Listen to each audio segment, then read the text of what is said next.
আগে সমস্ত ভাঙে দাও। এটা দিয়ে এটা গুণন করে উপরেরটার সাথে যোগ করো। শোনো, এইটা দিয়ে এটা গুণ করে উপরেরটার সাথে 169 হয়। কি হয়? এইটার সাথে গুণ করে উপরেরটার সাথে যোগ করতে হবে। আর নিচে যা আছে তাই। যেহেতু বর্গমূল করতে বলছে তাহলে রুট দিতে হবে। যেহেতু বর্গমূল করতে বলছে তার জন্য আমাদের বর্গমূল চিহ্নটা দিতে হবে। তাহলে দেখো উপরে 169 জন্য হলো 13, 169 জন্য কত? আর নিচে 49 জন্য 7 7।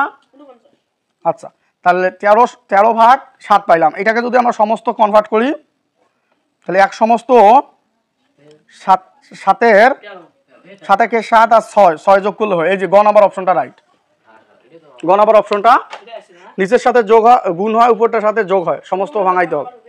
সমস্ত ভাঙায় বর্গমূল করতে হবে। বর্গমূল করার পরে যে রেজাল্টটা চলে আসছে ওইটাকে আবার সমস্ত ভাঙায়, কারণ উত্তর সমস্তই রয়েছে।